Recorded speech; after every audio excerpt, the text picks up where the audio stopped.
Olá pessoal, nós estamos aqui gravando conteúdo topzera pra você. Meu nome é Ramon Oliveira. Eu sou Carla Silva. E você tá no Comenta aí!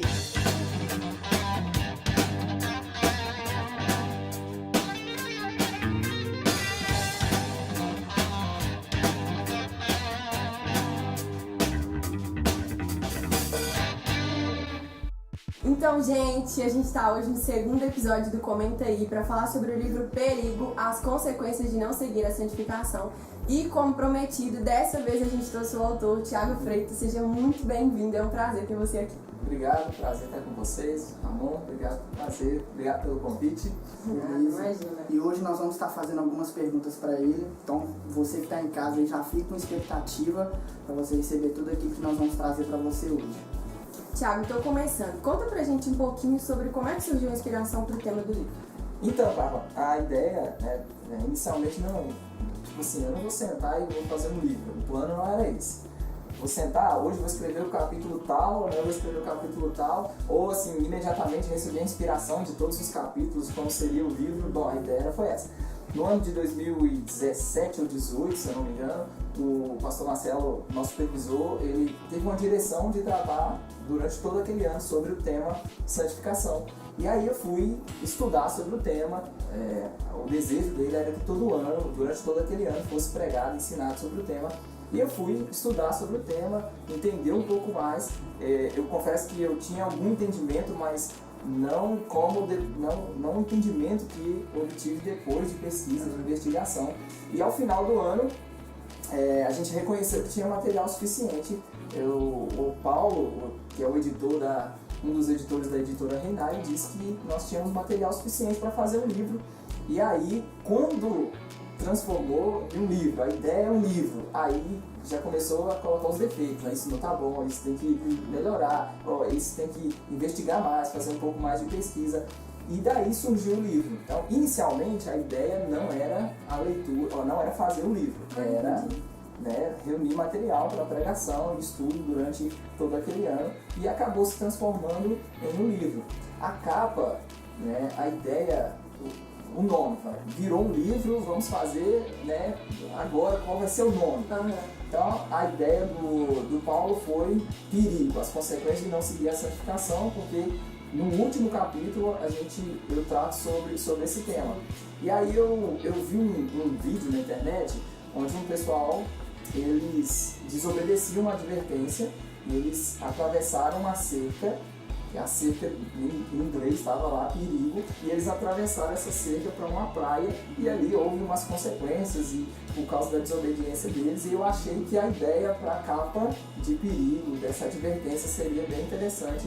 E aí eu sugeri fazer a capa dessa forma. Ele sugeriu o nome, eu sugeri a capa, mas o principal, que as pessoas às vezes não sabem, não foi vamos fazer um livro, desde o início eu quero fazer um livro, ou Deus falou comigo para eu escrever um livro de forma nenhuma, até mesmo porque eu confesso que na época de escola eu fui um pouco negligente, Para mim escrever é muito desafiador, porque eu fui muito negligente na época do ensino médio e etc e tal, e aí eu tive que ao longo desse tempo correr atrás para entender um pouco mais de português e pontuação, aquela coisa toda. Então, longe de mim pensar por mim mesmo fazer um livro, mas foi interferência do Paulo, do pessoal da editora, que sugeriu fazer um livro, e aí nós temos esse material hoje, graças a Deus, que tem dado muito fruto, as pessoas têm dado um retorno maravilhoso.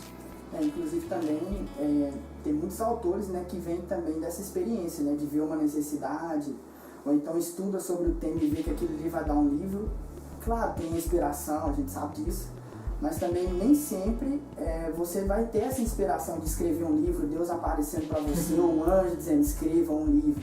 Então, até mesmo com a experiência, tem até mesmo um autor que eu gosto muito também, ele disse que ele viu uma situação na igreja, e dentro daquela situação ele foi para um gabinete, ele tratou com aquela pessoa e ele viu, depois daquela experiência, a necessidade que as pessoas tinham naquela área, sabe? E naquele momento surgiu um livro, hoje abençoou o corpo de Cristo. Mas lendo seu livro, Thiago, eu percebi que tem uma parte do livro que você diz, na verdade é um texto de Coríntios que você aborda, falando a respeito sobre os chamados para ser santo. como é que é essa questão de ser chamado para ser santo? Será que todo mundo é chamado? Será que não? Ou são pessoas específicas? Deus faz acepção de pessoa? Como é que funciona isso? Bom, acho que é importante entender a primeira coisa é entender os diferentes aspectos da santificação. Esse texto específico de Paulo aos Coríntios, 1 Coríntios 1 e 2, Paulo diz: a igreja de Deus que está em Corinto, aos santificados em Cristo Jesus, e ele diz, chamados para ser santos. Bom, eu consigo enxergar duas coisas, ou como na teologia se chama, o termo técnico que se usa é dos diferentes aspectos da santificação. A santificação, e você vai ter na Bíblia ela aparecendo em tempos passados, ou seja, algo que já aconteceu, em termos presentes, algo que está acontecendo, e também no futuro. E quando Paulo escreve aos Coríntios, ele fala aos santificados, algo que já aconteceu, e também aos chamados no presente para ser santos. E há um vasto ensino a respeito dessas verdades. E também nós temos aquilo que os estudiosos chamam de santificação final, ou glorificação.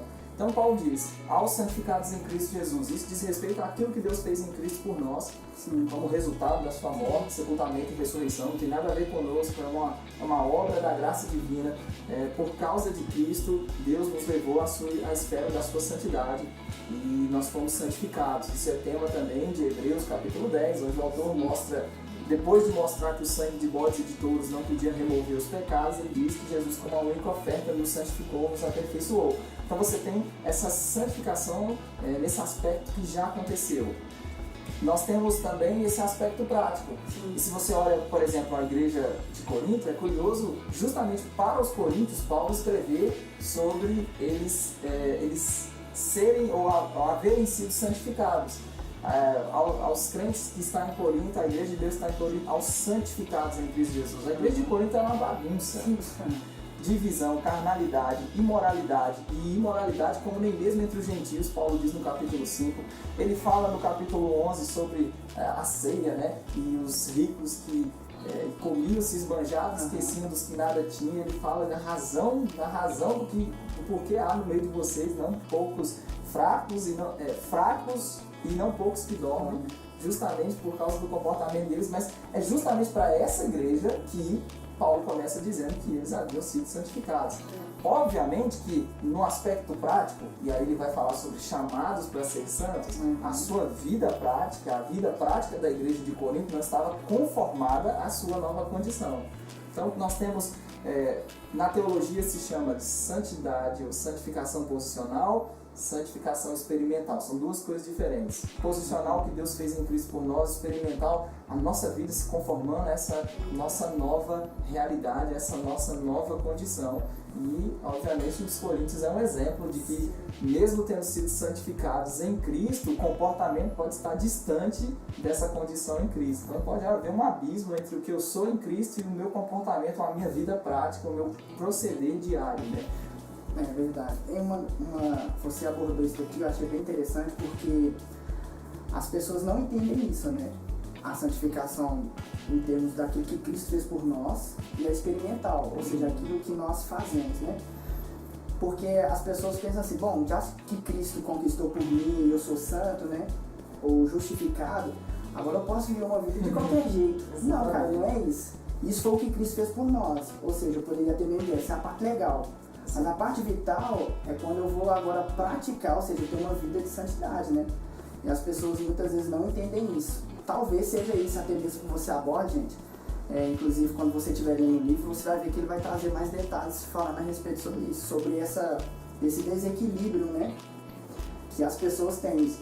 Então, umas levam para o lado que Cristo fez tudo, então eu posso ficar tranquilo. Então, ou seja, eu posso pecar à vontade, tá tudo certo. Eu preciso sobre uma vida, né, de santidade. E agora esquece essa outra parte, né? Muito bom. E dentro disso, no capítulo 3, a gente tem um tópico que é tornando-se verdadeiramente humanos. E eu quero ler um trecho que está escrito assim: infelizmente, por causa da desobediência do primeiro Adão, estamos tão acostumados com o pecado e a imperfeição como característica da vida humana que, às vezes, pensamos que ser humano é ser assim mesmo, imperfeito e pecaminoso. E a gente até vê isso um pouco no nosso dia a dia, né? Que as pessoas falam assim, ok, eu errei, mas eu sou humano. Então, explica pra gente um pouquinho, Thiago, que humanidade e santidade não são coisas adversas umas às outras, que as duas coisas, na verdade, elas se complementam.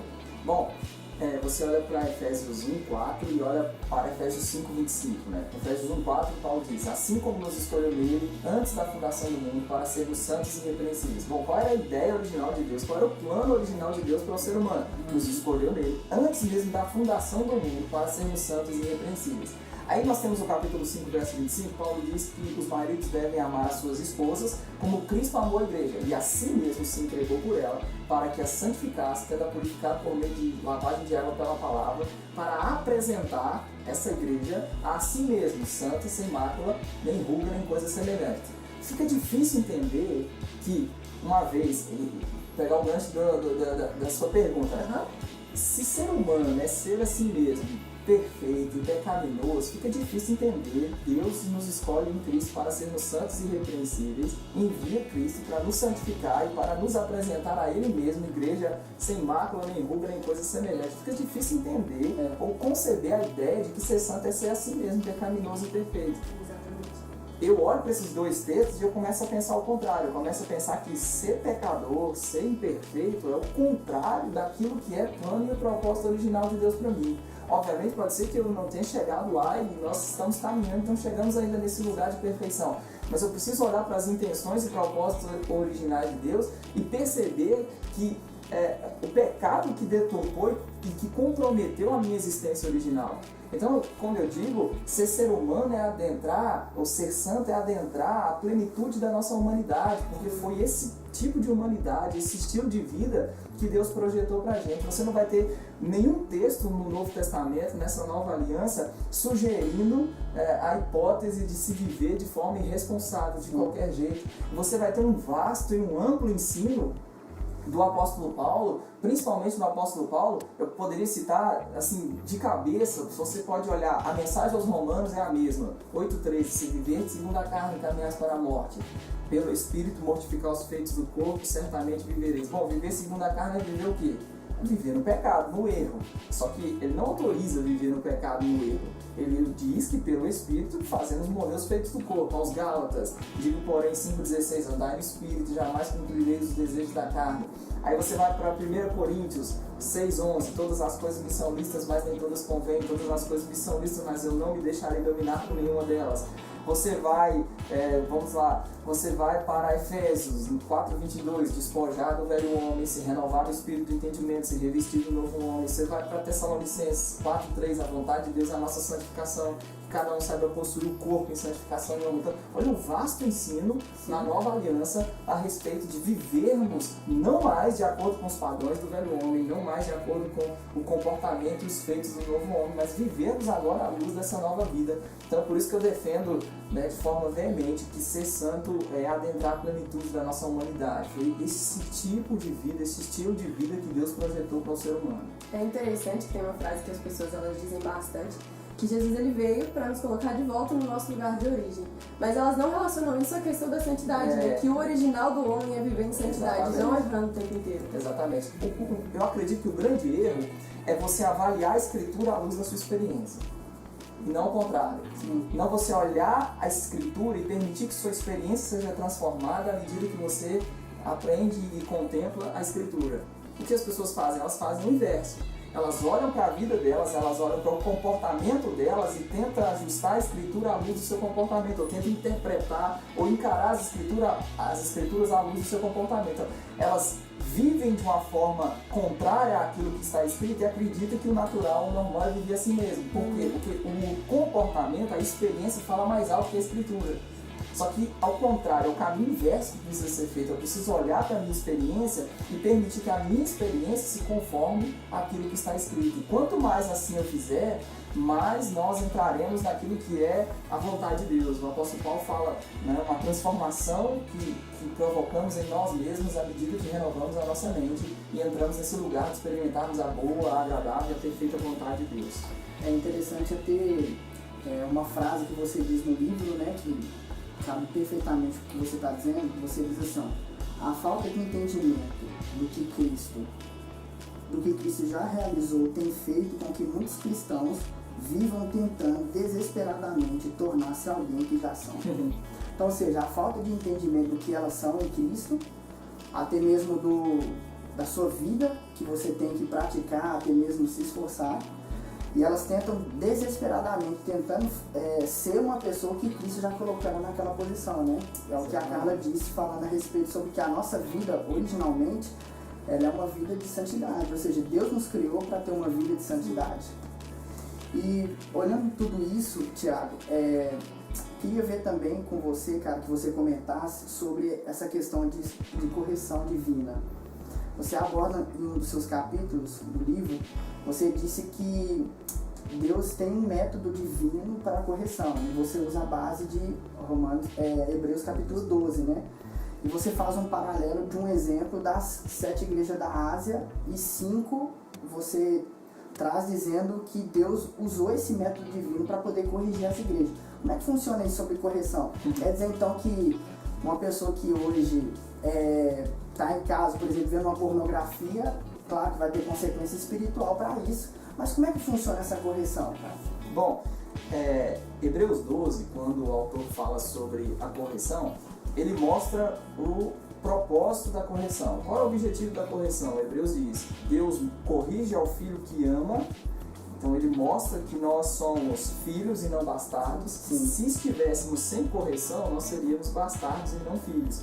Então ele diz: Deus corrige porque é pai, e ele corrige para aproveitamento a fim de sermos participantes da sua santidade. Eu sei que há uma longa discussão, né, e um longo debate sobre o padrão e o método que Deus usa para corrigir aqueles que acreditam que Deus usa até mesmo aflições e provoca circunstâncias, sofrimento, doenças, como método de correção. Sim. Bom, eu não acredito dessa forma, e no livro, como você disse, Ramon, eu expus aquilo que penso, né, fazendo uma junção, né, uma coerência entre Apocalipse e Hebreus, porque lá no capítulo 3, verso 19, Jesus diz: eu disciplino, eu corrijo e disciplino a quantos eu amo. Se pois zeloso, se arrepende. Então, a mesma palavra usada em Hebreus 12 é a mesma palavra grega que Jesus usou ali em Apocalipse 3,19.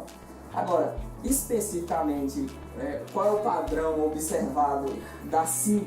São 7 igrejas, 5 delas havia necessidade de correção, tirando a igreja de Filadélfia, de Esmirna, se eu não me engano. Não há nenhuma palavra de correção. O padrão das 5 usado pelo Senhor Jesus para corrigir as 5 é o mesmo. Agora, obviamente, o pessoal vai ter que ler o livro. Por favor, para poder entender, né, entender o padrão e o método que Jesus usa para corrigir. Né, e como eu disse, esse padrão vai se repetir nas 5 igrejas onde há necessidade de correção. Então, pessoal, vou deixar para vocês procurarem o livro para poder aprender e crescer um pouco mais. É isso mesmo. Caminhando para o final aqui, eu gostaria de fazer a última pergunta, né, aqui. Queria que você comentasse que você fala, né, claro, logo pela capa é o perigo, né, de não viver uma vida de santidade, né? Mas você aborda alguns perigos, né? Já outra recomendação de você no livro, eu quero abordar uma aqui. Você aborda dizendo que um dos perigos é o nosso nome ser retirado do livro da vida. Cara, isso é possível? Porque muita gente diz assim, que uma vez salvo para sempre, né? Então, assim, né, a gente já abordou aqui no meio dessa conversa, falando a respeito sobre uma coisa aqui que Cristo fez, né? Nós devemos ter a nossa vida e tal. Mas como é que funciona isso, cara? Será que realmente vai ter isso mesmo? Uma pergunta polêmica, né? Se eu fosse explicar com todos os pormenores, todos os detalhes, eu acredito que nós precisaríamos fazer um outro vídeo. Mas a primeira coisa que a gente precisa entender é que se não houvesse a possibilidade de se perder, não haveria inúmeras advertências a respeito do perigo de se viver no pecado. Eu mencionei agora há pouco Romanos 8, e Paulo diz: se viver de segundo a carne, caminhais para a morte. Eu não sei até onde vai essa estrada, mas ele fala e deixa bem claro onde é o fim dela, é a morte. Hebreus capítulo 10, no verso 26, Hebreus fala sobre viver deliberadamente em pecado. Ele diz: porque se viverdes deliberadamente em pecado, depois de ter recebido o pleno conhecimento da verdade, já não resta sacrifício pelos pecados. Então ele está falando de gente que depois que entrou no lugar de pleno conhecimento da verdade, viver, se entregar intencionalmente, deliberadamente, propositalmente ao pecado, ele diz, já não resta sacrifício pelos pecados. Ele vai mostrar uma série de consequências, uma palavra dura de juízo. Então, respondendo especificamente o nome apagado do livro da vida, em Apocalipse 3, falando na igreja de Sardes, Jesus diz: tem poucas pessoas em Sardes que não contaminaram as suas vestes e andarão de branco junto comigo, pois são dignas. E aí no verso 5 ele diz, o vencedor, e essa palavra vencedor, termo grego, né, significa aqueles que perseverarem, permanecerem firmes até o fim. Ele diz, o vencedor será assim vestido de vestiduras brancas, e de modo nenhum apagarei o seu nome do livro da vida. Pelo contrário, confessarei o seu nome diante de meu Pai e diante dos seus anjos. Então ele diz, o vencedor não terá o nome apagado do livro da vida, mostrando, né, claramente a possibilidade do nome ser apagado do livro da vida. E como você disse, né, no livro eu menciono outros perigos. Jesus disse, se tua mão direita te faz pecar, arranca fora. Se teu olho direito te faz pecar, arranca fora, porque é melhor perder um dos teus membros do que todo o teu corpo ir para o inferno, né? Pedro diz que aquele que uma vez escapou das contaminações que há no mundo mediante o conhecimento de nosso Senhor Jesus Cristo, 2 Pedro 2,20, ele diz, e se deixa heredar de novo e é vencido, com ele se cumpriu certo adagio verdadeiro, o cão voltou ao seu vômito e a porca lavada voltou a revolver-se do lamaçal. Então, eu penso e acredito que se não houvesse a possibilidade de se perder, não haveria inúmeras advertências sobre o perigo de se viver no pecado. Muito bom. Então, pra gente começar aqui, né, já finalizar um pouco, mas lembrando que a ideia do nosso programa é instigar vocês à leitura. Então, talvez você tenha ficado um pouquinho bravo, porque a gente não respondeu tudo de forma inteira, mas leia o livro, vale muito a pena, o conteúdo é muito bom.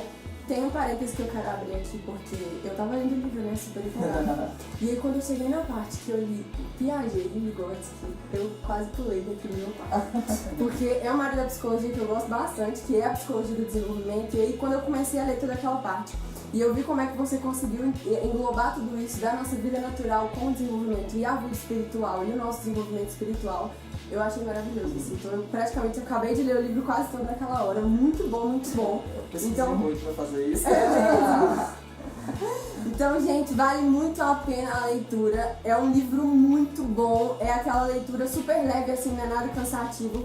Então, vale muito a pena. E pra gente finalizar, Tiago, às vezes a gente vê as pessoas falando assim, eu entendo que eu preciso viver em santidade, mas é difícil, eu não consigo. Então, deixa um recado pra galera sobre isso, sobre essa questão do viver em santidade. O que você acha? Você não vai conseguir viver em santidade na carne, tentar vencer a carne na força da carne. Então, há uma vida no Espírito, há disciplinas espirituais que precisam fazer parte da nossa vida, da nossa caminhada, e ignorar isso pode resultar em trazer consequências catastróficas, né? Rejeitar ou ignorar uma vida de meditação na palavra, de oração. São essas disciplinas, o próprio jejum, não se fala muito, mas é só fazendo um jejum para ver o benefício na sua vida espiritual, na sua caminhada com Deus, na sua sensibilidade para com o Senhor. Então eu acredito que não negligenciar essas disciplinas espirituais é o essencial para podermos viver essas vidas que agradam ao Senhor. Obviamente, acoplado a isso, o entendimento, leituras de bons livros, né? O Comenta Aí está exatamente aqui para isso, para poder levar até você leituras que vai edificar a sua vida. E nós precisamos, quando Paulo disse a Timóteo, né? 1 Timóteo capítulo 4, Paulo disse a Timóteo, aplica-te à leitura, à exaltação e ao ensino. Eu lembro de uma frase de John Wesley, diz que quem não lê não deveria estar no ministério. Se você não lê, sua pregação vai ser superficial, vai ser rasa. E a leitura traz um impacto para a nossa vida, para a nossa caminhada com Deus. E obrigado por esse programa, por esse canal, por essa ideia divina que tem levado até nós leituras edificantes, indicações de que, com certeza, leituras serão edificantes para a nossa caminhada e vida com Deus. Isso é muito bom. Gente, também, isso é só uma pequena mesmo uma porção do livro. Assim, o livro é maravilhoso. E ainda bem, né, que deu pra gente ter esse gostinho aqui, né, pessoal, poder tá degustando aqui desse conteúdo, desse conhecimento. Tiago, muito obrigado, cara. Eu agradeço muito pela sua vida aqui, né? Tá nos abençoando, não só nós, né? Claro, mas também o pessoal de casa. Exatamente. Esse é o objetivo disso. Então, assim, espero ter você aqui mais vezes, né, pra gente estar em outro quadro. Em nome de Jesus, eu tenho isso. Muito Comentar obrigado. outros vídeos Com também. certeza, com certeza. Tô pensando em alguma coisa. Eita. Glória a Deus. Então, Thiago, te agradeço também, muito obrigada. Foi ótimo e acredito que o pessoal também vai achar muito bom. Foi esclarecedor, assim, né? É bom poder discutir, é aquela ideia que a gente falou logo no primeiro programa, que é muito diferente poder discutir com o autor algumas ideias do livro, porque a gente consegue entender melhor, assim. Então, muito obrigado, foi um prazer ter você aqui com a Eu gente. agradeço. Obrigado, Ramon. Obrigado, Carla. E você que esteve acompanhando esse vídeo, deixa aí nos comentários. Não esqueça de se inscrever no canal. Deixa aí suas observações Com a respeito, certeza. né, Comenta aí. desse comenta aí. Principalmente se você já leu o livro ou vai vir a adquirir o livro depois desse vídeo. Né? Deixa aí nos comentários sua percepção, seu testemunho. Vai ser maravilhoso ter esse retorno de você. Não esquece de curtir e compartilhar com seus amigos, manda pra todo mundo, pra gente poder saber se vocês realmente estão gostando, interage com a gente, isso é muito bom. É isso mesmo. Inclusive, se você quiser adquirir esse livro, você pode entrar no Verbo Shop e lá você pode adquirir esse livro maravilhoso. E no Verbo Shop, se quiser patrocinar, tá aberto aqui. Beleza? Gente, foi um prazer e até o próximo vídeo aí. Tchau.